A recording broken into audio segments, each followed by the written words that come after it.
Welcome to Website TV.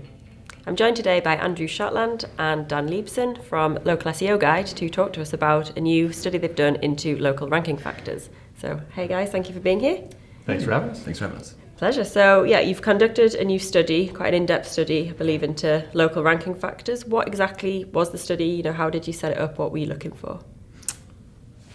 Okay, so what we wanted to do is look at kind of what local SEO ranking factors mattered at scale, right? Like lots of people look at local search on like individual anecdotal levels. Yeah. And so what we did is we partnered with a company called Places Scout. They're a leading competitive intelligence tool, and also Majestic SEO actually for link metrics. And we gathered data for 8 keyword searches across 100 metros in the United States, the 50 biggest cities, and then like the cities 100 through 150. So we looked at really competitive markets.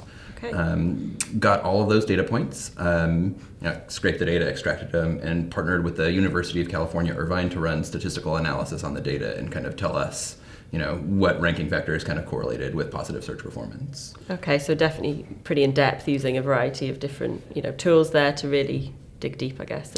Yeah, and I think it's important to underscore, to date, most of the studies that have been done in the local SEO space have been just surveys by practitioners. So basically asking what you think versus what does the data really show. And so we thought this was a perfect way to kind of address a different aspect of how Google's algorithm works and kind of pair that with the survey data to get a more complete picture of how this stuff really works and where you should spend your time.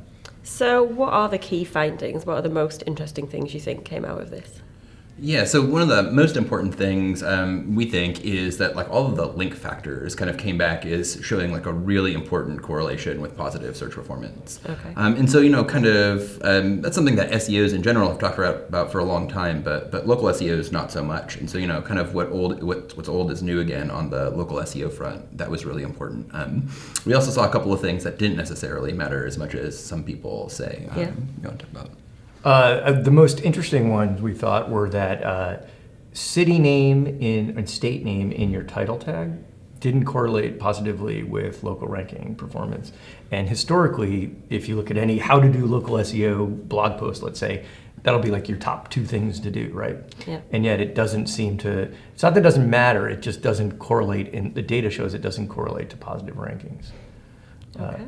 A really interesting, my personal favorite data point was Google's toolbar page rank actually correlated positively towards local ranking performance, which is odd because Google's announced that 1, they've deprecated that tool, and 2, they've always said it's just a toy, ignore it. But the data in there actually must really mean something, or could really mean something. So either they're lying or they just don't realize that it's actually having an impact, one of the two. Right. And you said you took 8 keyword sets. 8. Mm-hmm. What were those you were looking at then? What were they kind of? Yeah, so we broke them down between like small to medium sized businesses and multi-location national brands. Yeah. So things like dentist and lawyer, which are huge search volume, tons of businesses for single practitioners, and then things like grocery store, pharmacy, furniture store, auto parts store. Which are, there are some small businesses in there, but it's predominantly like really large national chains. And did you see anything, anything interesting between how they differed between those types? Yeah, so, one of the ways that like link metrics kind of play into that is a lot of the big brands just have stronger domains. Yeah. They've invested more in their SEO efforts. They have more links. And so, that generally seems to help them more when it comes to ranking in local searches. And what was interesting is we sliced up the keywords into both what we call explicit local queries, so dentist plus city name, and then implicit, which is just like dentist. Yeah. And there were different correlations for those different types of queries, which kind of gave us a really weird look at how did these algorithms really differ. And were there any particular, you mentioned then you took 50 largest cities and then other big cities. Did you see any trends or any really key differences between any, how it varies between city, or was it quite standard? No, so with only doing 8 keyword searches, there wasn't enough like data per city to really be able to kind of compare them to each other. So we were really just looking to like roll up like a lot of kind of larger markets and kind of see what the real competitive difference makers are. Although we're going to release a version next year where we're hopefully looking at more keyword searches and more data points, and so we can starting to look at differences between cities. So what, based on kind of all the different data you've pulled out, the different analysis that was done, what do you think, what are your top tips then for local SEOs of where they should really focus their efforts in order to see the biggest results?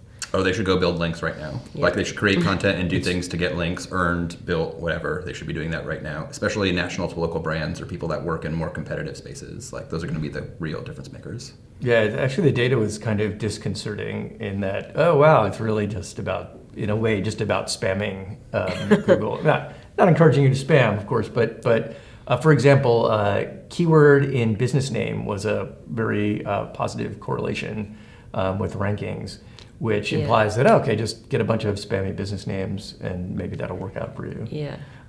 More words on the page correlated with higher rankings, which you could say is, oh, that's just like have a great page, write really good stuff, but it also could mean just pile on the crap on your page and maybe you'll rank better. Yeah, but then people won't like it when they get there, so maybe you need to be... But it's kind of down to, what I guess, end? then... I think that's a very good way to look at it. Right? Yeah. But, so content marketing really, I guess, is kind of the idea, like you're saying, is creating content, getting those links in, thinking what's going to interest people, so they're going to link to your site, and not a lot different to what people are doing. Well, I think there's what you're talking about is more, okay, when they get there, what happens, and can we convert them, which obviously is important. But the data doesn't necessarily say that that's important. Yeah. Right. Yeah, we don't look at any kind of like terminal conversions or top of line yours stuff. Is purely the rank. Yeah, the ranking stuff. Purely top of funnel stuff. Yeah. Okay. So we can assume that's important, but maybe it's not. Yeah, I guess. Yeah. Okay. As long as they can find how to call you, how to get to you, and usually maybe that actually when people have got a local query, there's intent behind it. They're probably just wanting to find that dentist or the lawyer or whatever, maybe. Well, and think about it like for a multi-location national chain, right? Like most of the time if somebody's doing a search, it's going to hit the location page of the brand. Yeah. And so, there's maybe some engagement with that page that's about, maybe if it offers particular services, like a hardware store like Home Depot, do they have tool rental at that location? Yeah. And so it's just about making sure that information's on the page, right? But then kind of making sure that you have enough relevant content on that page to get links to it, right? Yeah. Because that's like the main page template versus like kind of in traditional national SEO where you're talking about articles, right? Like that's not like the terminal conversion point for most local brands. Yeah. So, okay. Anything else that we need to know before we finish? Any other surprising or interesting facts you found through the study? So we have a couple of things coming down the pipeline with this same data set. Yeah. So this just looks at Google My Business rankings, but what we did when we gathered the data is we matched, like for the Google My Business searches that we scraped, we matched them to organic searches as well at the domain level. So we're going to have some local organic research that we're going to put out. We're also looking at like what the competitive difference makers are between the local 3-pack and like the other like 4 through 10 in local results. And then we have a data set around searches that are like near me searches, like gas station near me, to kind of see if Google treats those any differently, and if they do, how do they do that? Great. Well, thank you very much for sharing that with us today. Yeah, thanks for having us. Great.